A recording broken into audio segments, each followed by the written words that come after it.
క్రైస్తవుడంటే లేబరోడు కాదు. క్రైస్తవుడంటే కూలీనాలి చేసుకొని బ్రతికేవాడు కాదు. ఎవడో మోచేతి నీళ్లు త్రాగి బ్రతికే ఒక అధముడు కాదు క్రైస్తవుడు. ఈ ముద్ర చెరిపివేయబడి క్రైస్తవుడంటే ఓ గెస్టెడ్ ఆఫీసర్, క్రైస్తవుడంటే ఓ సివిల్ సర్వెంట్, క్రైస్తవుడంటే ఓ ఐఏఎస్ ఆఫీసర్, క్రైస్తవుడంటే ఓ డాక్టర్, క్రైస్తవుడంటే ఓ ఇండస్ట్రియలిస్ట్. ఈ ముద్ర క్రైస్తవ కుటుంబాలకు రావాలి.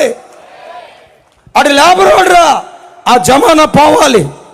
కూలీనాలి వేసుకొని బ్రతికే లేబరోడ్రా, ఈ ముద్ర పోవాలంటే అయ్యలారా, చదువుకునే బిడ్డలు కష్టపడి చదువుకోండి. అమ్మా నాన్నలు తిని తినక చిరిగిపోయిన బట్టలు కట్టుకొని నేను కార్పొరేట్ స్కూల్లో కాలేజీలో చదివిస్తున్నారు. ఎందుకో నేను కూలోనైనా, నేను హాస్పిటల్లో ఆయానైనా నా కూతురు డాక్టర్మ కావాలి, నేను కూలోనైనా నా కొడుకు ఇంజనీర్ కావాలి. గంపెడు ఆశతో నీకు కట్టే ఫీజ్ వాళ్ళ రక్తపు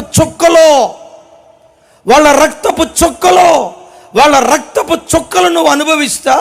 కాలేజీకి వెళ్ళి ఏ అమ్మాయికి సైట్ కొడదాం, ఏ అమ్మాయికి మెసేజ్ పంపిద్దాం, ఏ అమ్మాయికి ప్రపోజల్ పంపిద్దాం.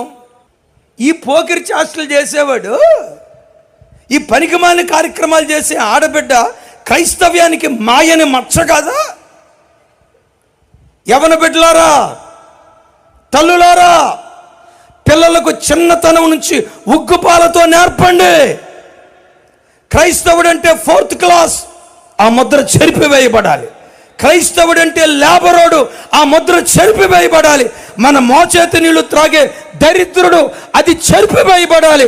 రాగల కాలములో క్రైస్తవుడంటే ఓ గెస్టెడ్ ఆఫీసర్, ఓ సివిల్ సర్వెంట్, ఓ డాక్టర్. చిన్నతనం నుంచి పిల్లలకు నేర్పండి. రే బాబు, నేను హాస్పిటల్లో ఆయాగా పనిచేస్తున్నాను రా, అదే హాస్పిటల్కి నువ్వు డాక్టర్గా అడుగు పెట్టాలి. నేను 4th క్లాస్ ఎంప్లాయీని రా, నేను 4th క్లాస్ ఎంప్లాయీని. నువ్వు ఆ స్థితిలో మిగలకూడదురా. నేను పనిచేస్తున్న స్థలానికే నువ్వు గెస్టెడ్ ఆఫీసర్గా రావాలిరా.